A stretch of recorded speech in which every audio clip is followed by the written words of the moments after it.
पहला पाठ उत्पत्ति अध्याय 27 पद संख्या 1 से 5, 15 से 29 तक।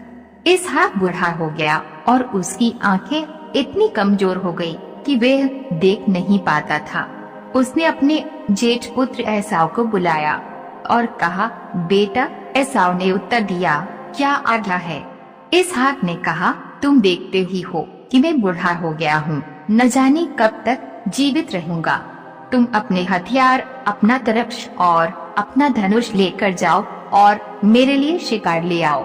तब मेरी पसंद का स्वादिष्ट भोजन बनाकर मुझे खिलाओ। मैं मरने से पहले तुम्हें आशीर्वाद देना चाहता हूँ। रेबेका इसहाक और उसके पुत्र एसाव की बातचीत सुन रही थी।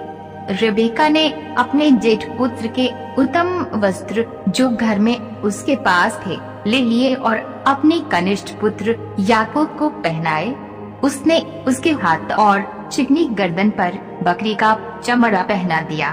तब उसने अपने द्वारा पकाया भोजन और रोटी अपने पुत्र याकूब के हाथ में दे दी।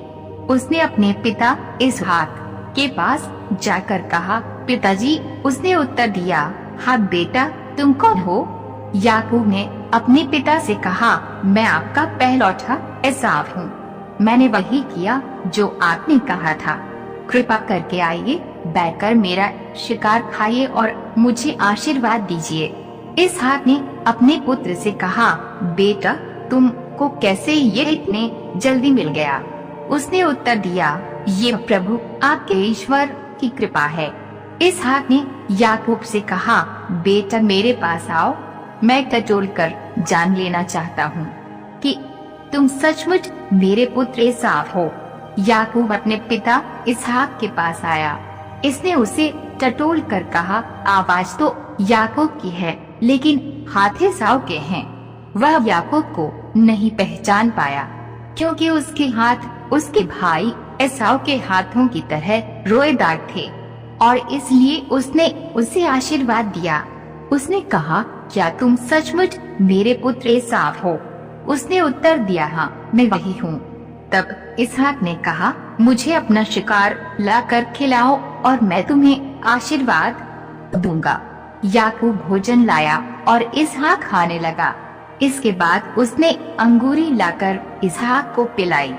तब उसके पिता इसहाक ने कहा, बेटा आओ और मुझे चुंबन दो। उसने अपने पिता के पास आकर उसका चुंबन किया। उसके वस्त्रों की गंध मिली और उसने ये कहते हुए उसे आशीर्वाद दिया, ओह मेरे पुत्र की गंध उस भूमि की गंध जैसी है जिसे प्रभु का आशीर्वाद प्राप्त है।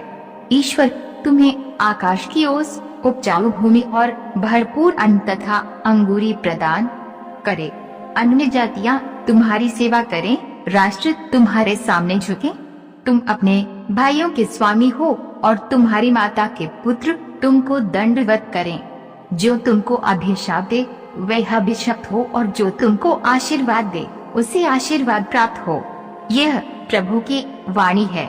सुसमाचार मत्ती अध्याय 9 पद संख्या 14 से 17 तक। इसके बाद यूहन्ना के शिष्य आए और यह बोले, हम और फरीसी उपवास किया करते हैं, आपके शिष्य ऐसा क्यों नहीं करते?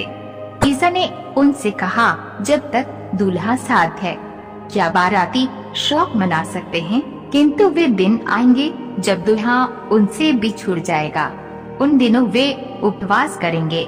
कोई पुराने कपड़े पर कोरे कपड़े का पैबंद नहीं लगाता, क्योंकि वे पैबंद सिकुड़कर पुराना कपड़ा फाड़ देता है और चीर बढ़ जाता है।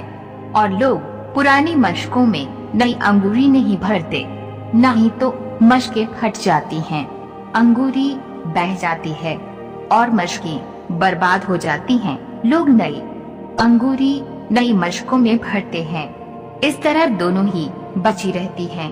यह प्रभु का पवित्र सुसमाचार है।